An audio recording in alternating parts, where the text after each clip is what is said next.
Halo guys, selamat siang atau sore atau Menjelang siang. menjelang sore ya teman-teman. Saya di sini sebagai host dan sini saya kenalkan saya di sini Aka dan sebelah kiri saya siapa? Lagi ya. Bilkis. DA. DA Damar. Ya guys, ini adalah kantor praktis hukum. Jadi kita sedikit ingin ngebahas terkait retainer guys. Jadi corporate lawyer perusahaan kita ada case kasus, betul nggak sih? Betul. Case kasus yang lagi sedang kita di jalan ya dari surat kuasanya ya. Oh ya ditangani ya, gitu ditangani. Mungkin kita akan saya sendiri akan menanyakan ke teman-teman yang mereka backgroundnya sarjana hukum nih guys, betul nggak sih? Betul. Gitu lah, kita mau bahas nih guys dari sisi anak akademisi Damar, gimana kasusnya Mar? Kasus yang mana tuh bang? Yang kemarin kita di Palu lah. Yang di Palu ya bang. Hmm. Menurut saya ini rada sedikit rancu ya yang laporin menurut saya.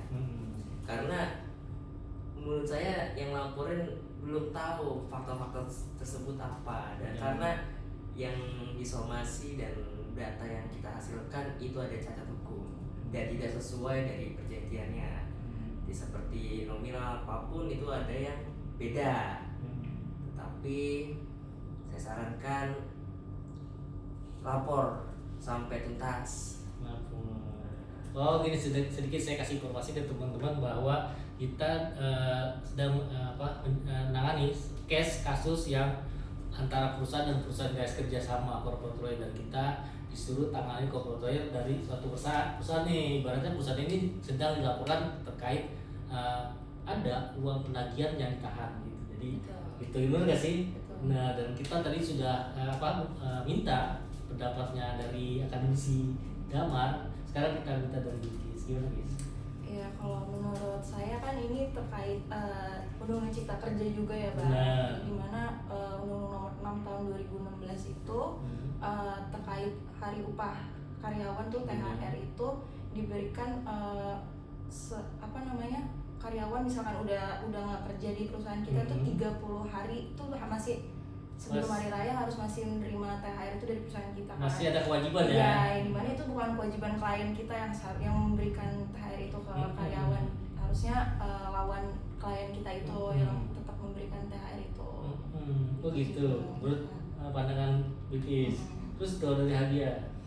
Karena kita dari kuasa hukum klien tersebut, nah langkah hukumnya kita laporan ke Pengadilan Jakarta Selatan.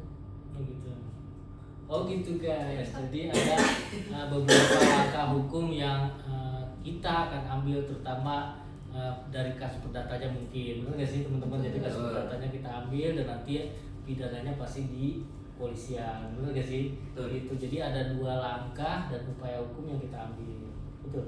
Betul. Nah selain itu bagi teman-teman nih, jadi akademisi yang Genjet guys, Genjet gitu. Genjet. Terus kita juga mau bahas terkait selain itu biar agak panjangan juga durasinya guys. Kita mau bahas terkait program kerjanya KDM. Menurut Bilkis dulu nih. Jadi kan ada program kerja gubernur yang punya gebrakan sangat baik menurut saya pribadi yang mungkin orang awam. Jadi itulah gebrakan gubernur yang selama periode sebelumnya belum pernah ada gebrakan dan sekarang ada gebrakan yang menurut saya didukung juga banyak masyarakat, benar nggak sih? Meskipun ada pro kontranya sedikit sih menurut kita. Dan dibela juga sama ini Menteri HAM.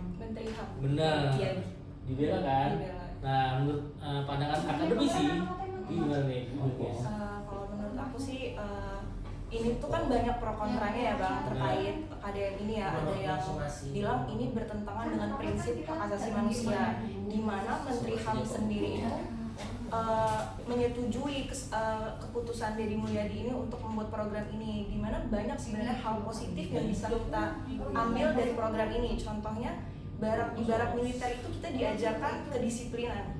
Ini kan fokusnya ke anak-anak remaja yang nakal, yang bermasalah ya Bang. Mungkin kalau misalkan diterapkan adanya pembelajaran di barak militer itu yang bisa kita ambil tuh ya kedisiplinannya, seperti bangun pagi, sholat berjamaah, terus kesehatan mental, olahraga pagi itu salah satu hal positif yang mungkin harus dicoba sama negara kita gitu sih. Artinya Bilkis sendiri mendukung atau Pro, memang 50-50? aku pro. Oh pro. Terus kalau dari Agia, nanti kita terakhir dari Bung Damar gitu. Dengan Agia dulu. Ya, saya pro juga, setuju sama programnya KDM. KDM karena mendidik ke barak militer itu dengan anak-anak yang bermasalah bisa membentuk karakter, disiplin waktu. Terus juga dari Menteri Hak Asasi Manusia Pak Piadi ya namanya. Pak Piadi itu bilang menyetujui dan menyatakan corporal punishment ya. Corporal punishment itu apa namanya? Yang artinya salah satu bentuk kekerasan fisik yang menyebabkan rasa sakit tidak nyaman pada anak sebagai hukuman disiplin. Tetapi bagian dari pembentukan karakter ini mental dan tanggung jawab anak, maka tentu tidak menyalahi standar hak asasi manusia. Nah itu guys pendapat dua orang akademisi dari Bilkis dan Agia. Sekarang kita tanyakan ke Bung Damar. Kalau aku sih kayaknya pro dan kontra ya. Kalau pronya itu kalau misalkan anak-anak yang dimasukkan ke dalam barak TNI itu karena kesangkut pautan dengan dari tawuran, berantem di luar dan melakukan kekerasan. Menurut saya di dalam barak TNI ini harus menjadi hati mereka karena tawuran itu bukan karena kedisiplinan menurut saya, bukan karena bangun pagi harus didisiplinkan, bukan, karena mereka punya karakter sendiri. Tawuran itu menurut saya harus dari orang tuanya dulu yang mengajarkan, bukan langsung barak TNI. Oke, misalkan masuk ke barak TNI, tapi sisi-sisi lain dari orang tuanya harus ada di TNI itu, karena tawuran itu pasti anak-anaknya tersebut tuh ada sangkut pautnya dengan masalah keluarga gitu, dan pergaulannya yang menurut saya yang menjadi ikut tawuran gitu, bukan karena kedisiplinan, tetapi pergaulannya. Kalau misalnya dari barak TNI mereka bergaul di luar itu terus ada nongkrong apa segala macam, ya itu bakal terus terjadi. Jadinya kalau Bung Damar sendiri mendukung atau Mendukung apa nggak mendukung sih? 50-50. oh 50-50 Itu ya. masuk knalpot bro kan? Oh gini guys, mungkin maksud Bung Damar saya luruskan bahwa setiap anak itu mungkin mempunyai permasalahan sendiri. Ada anak yang kadang-kadang memang dia tidak mau diatur, betul sih? Terus kadang-kadang memang dia butuh perhatian khusus dari orang tuanya dan dia cari perhatiannya di luar, benar nggak sih? Dan ketika dia melakukan hal tersebut, artinya dia ketika dia cuma dapat ucapan yang marah dirangkul, mungkin dia lebih baik. Tapi ketika diomelin, mungkin dia lebih berontak. Itu anak ada sifatnya seperti itu, benar nggak sih? Gitu. Jadi memang dari sisi orang tua juga kita harus merangkul bagaimana caranya parenting ke anak-anak, benar gak sih? Jadi ada anak yang memang agak sulit dikasih masukan tuh, mungkin dia memang butuh dengan kelembutan.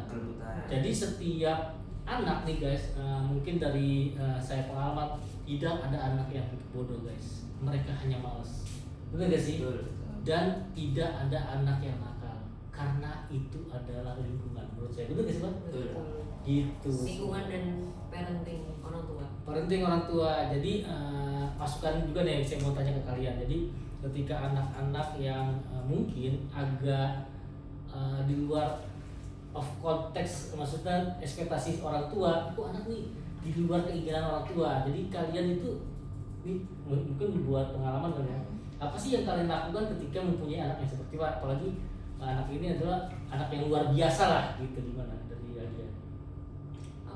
Memberikan perhatian khusus. Benar. Mendidiknya apa ya, dengan cara kita pendekatan dulu ke si anak tersebut. Benar. Karakternya seperti apa, maunya seperti apa. Gitu kalau dari Adia itu mungkin. Iya, lebih dikasih pengertiannya tuh lebih gitu loh Bang, kayak kita kasih psikologisnya seperti apa gitu. Kalau dari Damar? Menurut saya dari anak-anak yang dulu biar mikir kalau kalian itu hidup di bukan dunia tuh, ini karena kedua orang tua. Kalau kalian hidup di dunia ini karena orang tua, kalian nggak bisa lahir. Kalian Benar. harus nurut kepada orang tua. Benar. Mikir dari anak-anak yang dulu berubah sikapnya agar patuh pada orang tua. Benar, setuju banget. Jadi memang sebagai kita mungkin yang harus mempunyai banyak contoh yang harus kita lakukan ketika ada orang anak yang luar biasa. Artinya kita harus sentuh hatinya juga guys. Jadi kalau kita sentuh hatinya mungkin dia akan berubah, benar gak sih? Betul. Karena apa yang tadi disebut dengan oleh Damar bahwa kalian tuh ada di dunia ini pasti ada orang tua. Intinya pendekatan dulu ya. Ya benar, artinya kita harus sentuh. Jadi memang ini adalah background saya juga sih, maksudnya kalau ketika bicara anak, saya salah satu orang yang mungkin di luar of contact-nya orang tua saya gitu. Jadi orang tua saya ekspektasi ini ternyata saya di luar ekspektasi mereka gitu. Jadi kok seperti itu. Jadi memang saya sifatnya adalah orang yang tidak mau dikekang, artinya punya kebebasan sendiri ketika sudah menurut waktu itu menurut saya udah dewasa. Padahal belum guys. Ingat guys. Jadi kedewasaan anak-anak itu ketika umurnya sudah 20 tahun atau 19 tahun. Jadi jangan SMP itu udah masuk kuliah. Jadi ketika kalian berada di SMA kelas 3, jadi itu masa fase yang menurut saya, yang pengalaman saya itu SMA kelas 3, SMK atau STM kelas 3 itu adalah fase-fase pendewasaan diri. Tapi ketika kalian baru SMA kelas 1, kelas 2 itu, kalau saya dulu kelas 1, kelas 2, kalau mungkin sekarang mau belasan apa 12, 13 gitu ya. 14. Jadi di situ fase mencari jati diri menurut saya. Betul. Benar gak sih? Betul. Jadi itu memang yang harus menurut saya pribadi harus ada pendekatan khusus yang tadi kita bilang kan, kita sebut gitu. Selain itu apalagi yang mau kita bahas nih guys, selain tadi sudah ada retainer dari kantor kita sendiri, dan kedua adalah program Gubernur Jawa Barat Kang Deddy Mulyadi yang sangat bagus menurut saya, karena memang harus ada gebrakan, terus memang ada, jadi generasi muda memang harus dididik bagaimana mereka mencintai NKRI guys. Jadi mereka dari usia dini harus benar-benar mencintai bagaimana membela negara kita NKRI yang sangat kaya raya ini guys. Jadi kita harus mencintai bagaimana para pahlawan berebut kemerdekaan, kita tinggal enaknya guys. Nasionalisme. Ya, nasionalismenya harus tinggi guys. Jadi kebijakan Deddy Mulyadi ini selama tidak melanggar prinsip HAM dan undang-undang yang berlaku tuh aman aja ya Bang? Aman aja. Jadi memang gebrakan Kang Deddy Mulyadi mungkin memang harusnya dari Jawa Barat dulu kali ya. Emang udah aturannya gitu kali ya. Ketika Jawa Barat sudah bergerak, harusnya menurut pandangan kita yang awam, harusnya semua bergerak, bener gak sih? Betul. Dan punya gebrakan masing-masing. Betul. Jangan mencontoh, bener gak sih? Betul. Jangan mencontoh yang apa yang sudah diprogramkan dari Jawa Barat gitu. Harus ada misalnya Gubernur Banten, Gubernur DKI, Gubernur Kalimantan, Gubernur seluruh Indonesia, Gubernur. Jadi mereka mempunyai gebrakan untuk generasi muda Indonesia. Bener gak? Siapa lagi kalau nggak dari mereka, bener gak sih? Betul. Siapa yang menggantikan nanti dewan-dewan kita yang akan memimpin di negara NKRI kita ini guys. Jadi mungkin itu saja yang kita bahas, kita sampaikan pada podcast hari ini. Podcast hari ini adalah ngobrol santai dan asik guys. Itu With Gen Z. With Gen Z guys. Jadi ngobrol santai dan asik with Gen Z. Dan Komen apa bye-bye. lagi kita Nanti harus mengangkat podcast. iya, guys. nanti kalian bisa Kesan-kesannya komentar boleh. kesan-kesannya gimana. Coba. Komentar kalian apa sih tema yang terbaik buat konten kita, kalian Next bisa podcast. komentar. Kasih Gitu. pesan dulu, Bang. Pesannya apa? Pesannya bagi kalian sebagai karyawan atau tenaga kerja di suatu perusahaan, jangan takut untuk melaporkan kalau kalian merasa dirugikan. Betul. Jadi harus berani. Gurih, Kalian yang banget, aktif gurih. di negara ini. gurih bener. Gurih Iya, kalau ini, itu ini. balik guys. Pengalaman sekeliling. Keren banget Damar. Pokoknya jangan takut. Terus berjuang, hak-hak kalian ada di negara ini. Guys, ini salah satu jebolan UMJ guys. Ciputat guys. Ragu mau sidang gak?